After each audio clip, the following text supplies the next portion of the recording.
का, आस और विश्वास का, जन जन के जीवन की खुशहाली का दर्पण, जन जन के जीवन की खुशहाली का दर्पण। ये है कृषि दर्शन, ये है कृषि दर्शन, ये है कृषि दर्शन। किसान भाइयों और बहनों नमस्कार। भारत सरकार के कृषि मंत्रालय के कार्यक्रम कृषि दर्शन में आप सभी किसान भाइयों और बहनों का और आप सभी दर्शकों का बहुत बहुत स्वागत और अभिनंदन। और मैं हूं आपके साथ दीपा सिंह। किसान भाइयों और बहनों, आपने वो गीत तो सुना ही होगा कि मेरे देश की धरती सोना उगले। जी हाँ, यह महज एक गीत ही नहीं बल्कि सच्चाई है। वाकई में देश की धरती जो है वो सोना उगलती है, बस बढ़िया सुनार होना चाहिए। हमारे देश के बहुत सारे मेहनतकश किसान जो हैं वो आधुनिक खेती के माध्यम से और खेती में कई नवाचारों के माध्यम से मुनाफा कमा रहे हैं। उन्हीं में से एक है प्रगतिशील और नवाचारी किसान गांव कालख जोबनेर निवासी गंगाराम सेपट जी। आज कार्यक्रम कृषि दर्शन में हम जानेंगे गंगाराम सेपट जी की सफलता की कहानी, उनके कृषि अनुभव और उनकी कृषि यात्रा के बारे में। हमारी एक खास प्रस्तुति किसान की बात किसान के साथ के अंतर्गत। तो आइए देर किस बात की, लेकिन उससे पहले देख लेते हैं हमारा पहला सेगमेंट खबरें खेती की। किसान भाइयों नमस्कार। खेत खलियानों की खबरों में आप सभी का बहुत बहुत स्वागत है। आइए सबसे पहले एक नज़र डालते हैं आज की खेती से जुड़ी हुई कुछ खास खबरों पर। ग्रामीण हाट बाजारों को सरकार दे रही है मजबूती। प्रतापगढ़ कृषि मंडी विस्तार को सरकार ने दी मंजूरी। 31,000 किसानों को मिला रेंटल स्कीम का लाभ। गेंदा फूल की नई किस्म हुई विकसित और सोयाबीन में दूर करे फास्फोरस की कमी। किसानों की आय बढ़ाने के लिए सरकार ग्रामीण हाट बाजारों को मजबूती प्रदान कर रही है। अब तक 1,000 से ज़्यादा हाट बाजारों को ग्रामीण कृषि बाजार में बदला जा चुका है। केंद्रीय कृषि मंत्री नरेंद्र सिंह तोमर ने कहा है कि किसानों की आय सुरक्षा सरकार की प्राथमिकता में है। सरकार गांवों में फसल बिक्री सुविधाओं का विकास कर रही है। इसके लिए हाट बाजारों को ग्रामीण कृषि बाजार में बदला जा रहा है। संसद के मानसून सत्र में तोमर ने बताया कि देश में 1025 गांवों में ग्रामीण कृषि बाजारों का विकास किया जा चुका है। इन बाजारों में आधारभूत और भौतिक सुविधाएं विकसित की गई है। वहीं 1420 ग्राम्य हाट को विकसित करने का कार्य चल रहा है। तोमर ने बताया कि ग्राम्य कृषि बाजारों का विकास महात्मा गांधी रोजगार गारंटी योजना के तहत किया जा रहा है। केंद्र सरकार का प्रयास है कि गांवों में कृषि बाजारों को मजबूत किया जाए, जिससे किसान अपने उपज को आसानी से बेच सके और खरीद सके। तोमर ने कहा कि ग्रामीण कृषि बाजारों के मजबूत होने से किसान मजबूत होंगे। वे अपने उत्पाद को आसानी से पास के बाजार तक पहुंचा पाएंगे।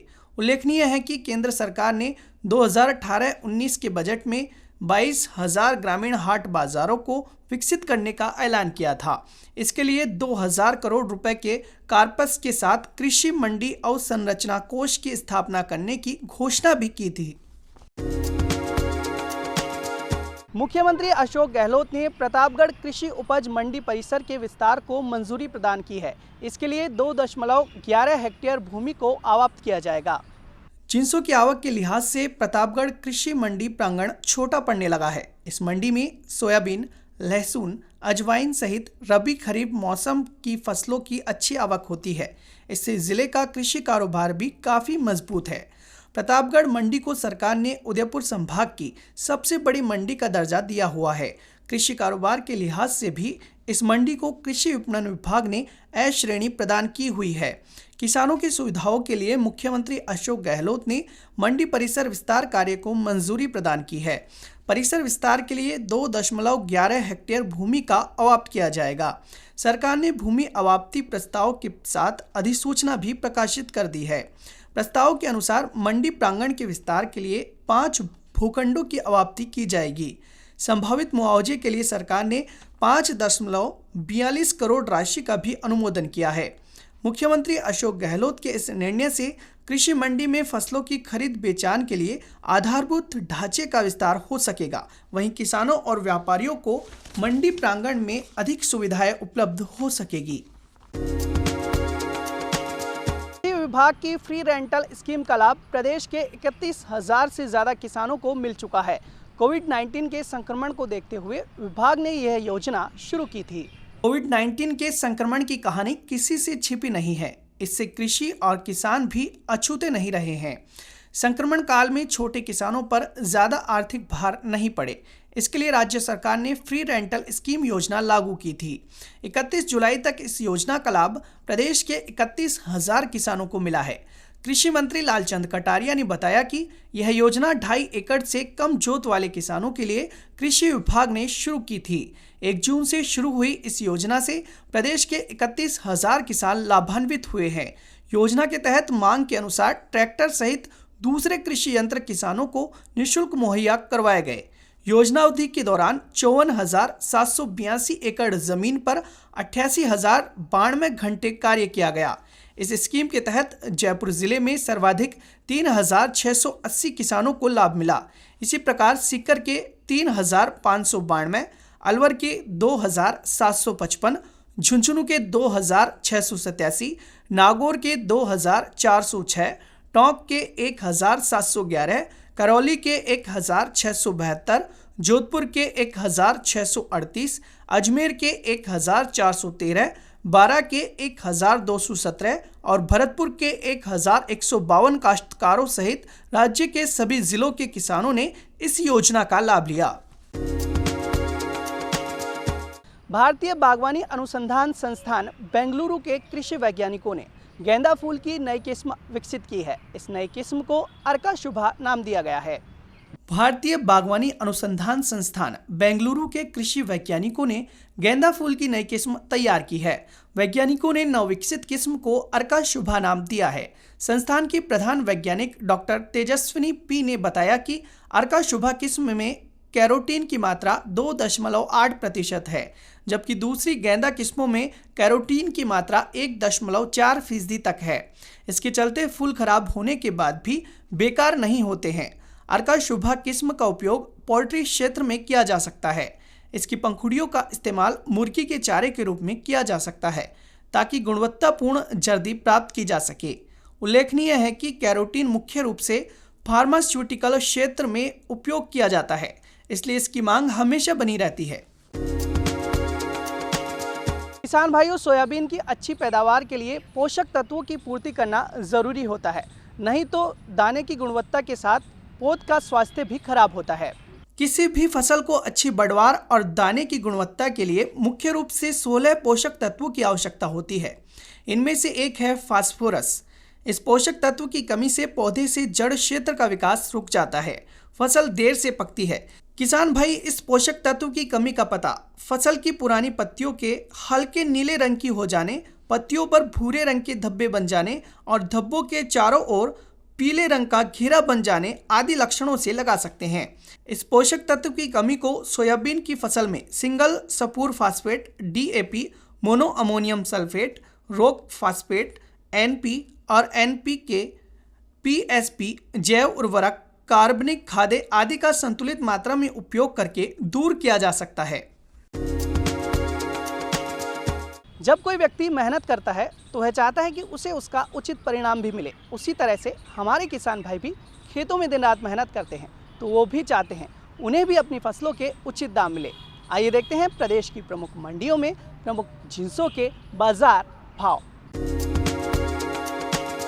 किसान भाइयों, खबरें खेती की में आज इतना ही। आप देखते रहिए कृषि दर्शन। नमस्कार।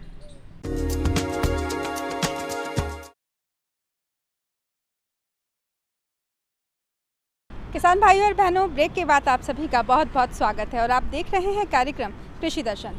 किसान भाइयों और बहनों, जैसा कि मैंने आपको कार्यक्रम की शुरुआत में बताया कि आज हम मिलेंगे हमारे प्रगतिशील और नवाचारी किसान गांव कालख जोबनेर निवासी गंगाराम सेपट जी से। गंगाराम सेपट जो है वो कृषि में एक जाना पहचाना नाम है, जिन्होंने खेती किसानी में कई नवाचारों के माध्यम से अपनी एक उत्कृष्ट पहचान बनाई है और इन्हें इस उल्लेखनीय योगदान के लिए कई तरह के पुरस्कारों से सम्मानित भी किया गया है। तो देर किस बात की, आइए मिलते हैं हमारे आज के प्रगतिशील और नवाचारी किसान गंगाराम सेपट जी से। गंगाराम सेपट जी, आपका हमारे कार्यक्रम कृषि दर्शन में बहुत बहुत स्वागत और अभिनंदन। सभी को नमस्कार। गंगाराम सेपट जी, जैसे हम लोगों ने सुना है कि आपने खेती किसानी में कई तरह के नवाचार किए और इसमें ज़्यादातर आपने जैविक खेती में नवाचार किए, तो ये जैविक खेती को करने का जो विचार है, जो प्रेरणा है, वो आपको कहाँ से मिली? सबसे पहले मैं स्कूल चलाता था। स्कूल चलाते चलाते न्यूज़पेपर में एक जगह मैंने मैगज़ीन में पढ़ा कि पंजाब से एक ट्रेन चलती है जो लुधियाना से लेकर बीकानेर आती है, उसमें बहुत सारे कैंसर रोगी होते हैं। तो वहाँ से उसमें ये था कि साहब उस ट्रेन का नाम कैंसर ट्रेन पड़ गया। क्यों पड़ा? क्योंकि उसमें बहुत ज़्यादातर कैंसर के रोगी आते हैं। और उसके बाद मैंने पता किया तो ये किस कारण से है, तो पता चला कि पंजाब में बहुत अधिक मात्रा में केमिकल फर्टिलाइज़र हैं और दवाइयों का उपयोग किया जा रहा है, जिससे वहाँ कैंसर के रोगी बढ़ रहे हैं। इस बात को जानकर मुझे ये जैविक खेती की करने की प्रेरणा मिली। जी गंगाराम जी, आपने जैविक खेती में कई नवाचार करते हुए स्ट्रॉबेरी की खेती में भी नवाचार किए, तो ये स्ट्रॉबेरी की खेती को करने का आइडिया आपके पास कहाँ से आया? स्ट्रॉबेरी की खेती करने का आइडिया मेरे एक दोस्त ने मुझे दिया कि अपने यहाँ पर जयपुर जैसा बड़ा शहर है, वहाँ पर अच्छे से स्ट्रॉबेरी की सेल हो सकती है। इसको ध्यान में रखते हुए उसने मुझे ये आइडिया दिया कि इससे अच्छा मुनाफा भी कमा सकते हो और इसको आप ग्रो कर सकते हो, अच्छे से उत्पादन कर सकते हो। तो मेरे एक दोस्त हैं जो झालावाड़ के हैं, रविंद्र स्वामी जी, उन्होंने मेरे को ये आइडिया दिया। आप जैविक खेती तो कर ही रहे हैं, लेकिन जैविक खेती के साथ साथ अब अन्य फसलों का उत्पादन भी कर रहे हैं, तो इसके बारे में आप थोड़ा सा विस्तार से बताइए। मैं जैविक खेती, मेरे जो खेत है 15 बीघा का खेत मेरा पास खेत है, उसमें सब पूरे में मैं लगभग जैविक खेती करता हूँ, जिसमें मैं लगभग पूरे साल भर में 15 प्रकार की जो सब्जियां हैं, जैसे लेट्यूज है, ब्रोकली है, चाइना कैबेज है, रेड कैबेज है, पर्पल कैबेज है, चकुंदर है, लौकी है, ट्रेडिशनल जो सब्जी है काचरी है, इसके अलावा स्वीट कॉर्न है, टमाटर है, मिर्ची है, इस प्रकार की बहुत सारी सब्जियां मैं उगाता हूं। गंगाराम जी, आप जैविक खाद और जैविक कीटनाशक स्वयं तैयार करते हैं और इसे अपने खेतों में इस्तेमाल भी करते हैं, तो इसे बनाने की जो विधियां हैं वो थोड़ा सा हमारे किसान भाइयों को बताइए। मैं जैविक खाद और जैविक कीटनाशक मैं मेरे खेत पे ही बनाता हूं। उसकी प्रेरणा मुझे यहाँ पे एसकेएन एग्रीकल्चर यूनिवर्सिटी के द्वारा मिली, और जो पुराने जो मेरे बुजुर्ग हैं, मेरे जो दादाजी हैं, पिताजी हैं, उनसे मैंने ये उनके जो जैविक काढ़े हैं, जैविक कल्चर हैं, पंचपर्णी हैं, जीवामृत है, इनके बारे में जानकारी मैंने ली। और उन्हीं के बाद में यूनिवर्सिटी के संपर्क में आया तो उन्होंने मेरे को ट्राइकोडर्मा है, सुडोमोनास है, पेसिलोमाइनस है, इसके अलावा जो फास्फोरस गोलक बैक्टीरिया है उसके बारे में हमें जानकारी दी, मेटाराइजिया के बारे में जानकारी दी, वोवेरिया वेसियाना है, इसके अलावा वर्टिसिलियम है, इन सब के बारे में मुझे जानकारी दी कि इनको किस प्रकार से ग्रो कर सकते हो और उसका उत्पादन करके आप अपने खेत में काम में लेते हो। इन सब का मैं उत्पादन करके मैं मेरे खेत में उत्पादन कर रहा हूँ और अच्छे से मैं तैयार करता हूँ। गोबर की जो खाद है उसको मैं डीकम्पोजर के द्वारा सड़ा गला कर तैयार करके उसको मैं मेरे खेत में काम में लेता हूँ, जिससे मेरे खेत में न तो दीमक आती है, न रोग और कीटाणु जो है बीमारियाँ बहुत कम आती है। जैसा कि हम सभी जानते हैं कि राजस्थान जो है वो एक मरुस्थलीय प्रदेश है और यहाँ पानी की किल्लत भी है, लेकिन आप जो है वो वर्षा जल को संग्रहण करके उसके माध्यम से अपने खेतों में सिंचाई करते हैं, तो ये आप कैसे करते हैं, इसके बारे में हमारे किसान भाइयों को बताइए। मैंने राजस्थान सरकार के द्वारा एक योजना चलती है, जल संग्रहण योजना के तहत मैंने कम्युनिटी पॉन्ड बनाया, जिसमें 3 किसान मिलकर पॉन्ड बनाते हैं, 3 से 5 किसान मिलकर, और वो मैंने 50 बाई 50 मीटर इंटू 3 मीटर गहरा पॉन्ड बनाया, जिसमें लगभग 75 लाख लीटर बरसात का पानी होता है। 75 लाख लीटर पानी मैं मेरे खेत में पॉली हाउस बने हुए हैं, पॉली हाउसों के अलावा जितना भी पानी होता है मेरे खेत का जो अनावश्यक रूप से बहकर जाता था, मैं उसको सारे को संग्रह करता हूँ और उस फार्म पॉन्ड में इकट्ठा करता हूँ। फार्म पॉन्ड में जो पानी इकट्ठा होता है मैं सोलर पैनल के द्वारा उससे सिंचाई में काम में लेता हूँ, जिससे मुझे विद्युत की आवश्यकता भी नहीं रहती है। गंगाराम जी, आपने जैविक खेती में और नवाचारों के अंतर्गत आपको कई तरह के पुरस्कारों से सम्मानित भी किया गया, तो इसके बारे में संक्षिप्त में हमारे किसान भाई बहनों को आप थोड़ा सा बताइए। सबसे पहले मुझे आत्मा के द्वारा 10,000 रुपये का पंचायत समिति लेवल का पुरस्कार मिला। उसके बाद में नेक्स्ट जो ईयर है 2019 के अंदर मुझे राज्य स्तर का जो पुरस्कार है जैविक में उत्कृष्ट खेती करने का पुरस्कार जो है उसमें 1 लाख रुपए और प्रशस्ति पत्र मुझे मिला। और गत वर्ष जो है मुझे IRI के द्वारा इनोवेटिव फार्मर के रूप में मुझे पुरस्कारित किया गया। अभी हाल ही में 16 जुलाई है उसे मुझे पंडित दीनदयाल उपाध्याय कृषि अंत्योदय कृषि पुरस्कार से मुझे सम्मानित किया गया है। गंगाराम जी, आपने आधुनिक तकनीकी और साथ ही साथ संरक्षित खेती को भी अपनाया है, तो ये संरक्षित खेती आप कैसे करते हैं, इसके बारे में हमारे किसान भाइयों को बताइए।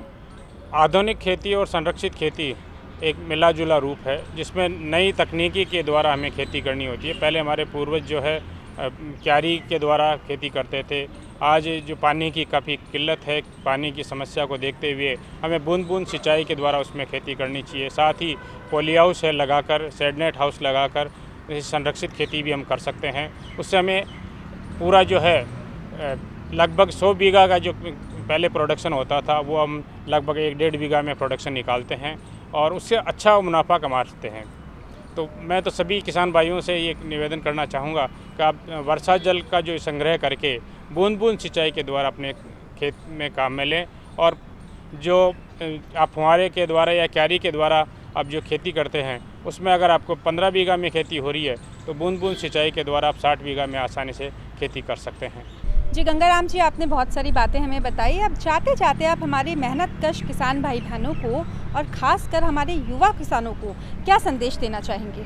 मैं सभी युवा किसान भाइयों को ये संदेश देना चाहूँगा कि हमें जहर मुक्त खेती से दूर जाकर हमें जैविक खेती, हमारी जो परंपरागत खेती है उसकी तरफ वापस लौटना पड़ेगा जो हमारे पूर्वज करते आए हैं। और हमें हमारे खेतों में जो उर्वरा शक्ति जो बढ़ाने का काम करना है तो उसके लिए हमें जैविक खेती की तरफ जाना पड़ेगा। और साथ ही जो है संरक्षित खेती की तरफ जाकर हमें सब्जियां हैं, अनाज है, फल है, इनका उत्पादन करना पड़ेगा। और नई नई तकनीकी के बारे में हमें विश्वविद्यालय और राष्ट्रीय अनुसंधान जो संस्थान हैं उनके साथ में जुड़कर हमें नए नए प्रयोग करने चाहिए। और सभी किसान भाइयों से मैं तो ये निवेदन करना चाहता हूँ कि नई नई तकनीकी के बारे में जानकारी लें और जैविक खेती की तरफ बढ़ावा दें। तो गंगाराम सेपट जी, आप हमारे कार्यक्रम कृषि दर्शन में आए और आपने ढेर सारी जानकारियों के माध्यम से हमारे किसान भाई बहनों का मार्गदर्शन किया, उसके लिए आपका बहुत बहुत धन्यवाद।